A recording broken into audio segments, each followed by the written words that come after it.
ലിച്ചു school വിട്ടിട്ട് വരികയാണ് കേട്ടോ. നാളെ മുതൽ ഹാഫ് ഇയർലി എക്സാം സ്റ്റാർട്ട് ചെയ്യല്ലേ, അതുകൊണ്ട് തന്നെ വലിയ സന്തോഷമൊന്നുമില്ല. വന്ന ഉടനെ കുളിക്കുന്ന ആളാണ്, പക്ഷേ ഇന്ന് ഭയങ്കരമായിട്ട് വിശക്കണമെന്ന് പറഞ്ഞുകൊണ്ട് രാവിലത്തെ പത്തിരി എടുത്ത് കഴിക്കുകയാണ് കേട്ടോ.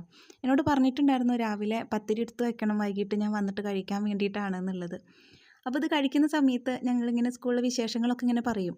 അത് കഴിഞ്ഞിട്ട് ലച്ചുവിൻ്റെ തലയിൽ എണ്ണ തേച്ച് കൊടുക്കുകയാണ്. വൈകുന്നേരമാണ് കേട്ടോ ലച്ചു എണ്ണയൊക്കെ തേച്ചിട്ട് കുളിക്കുക. രാവിലെ മുടി കെട്ടി പോകുന്നതുകൊണ്ട് തല നനയ്ക്കാറില്ല, മേല് മാത്രം കഴുകിയിട്ട് മുടിയൊക്കെ കെട്ടിയിട്ട് പോവുക ചെയ്യുക. ഈ സമയത്ത് ഞങ്ങളിങ്ങനെ ഓരോ സ്കൂൾ വിശേഷങ്ങളൊക്കെ പറയും. പിന്നെ അവളുടെ ഫേവറേറ്റ് ഗെയിംസൊക്കെ കുറച്ച് നേരം കളിക്കും. ഇനിയിപ്പോൾ അവളുടെ കുളിയൊക്കെ കഴിഞ്ഞു, ഇനി പഠിക്കാൻ വേണ്ടിയിട്ടിരിക്കുകയാണ് കേട്ടോ അവൾ. ലച്ചുവിൻ്റെ കുളി കഴിഞ്ഞ ഉടനെ തന്നെ ഞാൻ മേല് കഴുകാൻ കയറി കേട്ടോ. ലച്ചു ഇരുന്ന് പഠിക്കുകയാണ്. അപ്പോൾ എനിക്ക് കുറച്ച് തുണികൾ മടക്കിയെടുക്കാനുണ്ടായിരുന്നു കേട്ടോ. അപ്പോൾ ഞാൻ വൈകിട്ടത്തെ കട്ടൻ ചായ ഇപ്പോഴാണ് കഴിക്കുന്നത്. അപ്പോൾ ലച്ചുവിന് ഒരു ക്ലാസ് എടുത്തിട്ടുണ്ടായിരുന്നു. അപ്പോൾ ലച്ചുവിന് നാളെ സംസ്കൃതം പരീക്ഷയാണ്. അപ്പോൾ പരീക്ഷ എഴുതാൻ പോകുന്ന എല്ലാവർക്കും വിജയാശംസകൾ.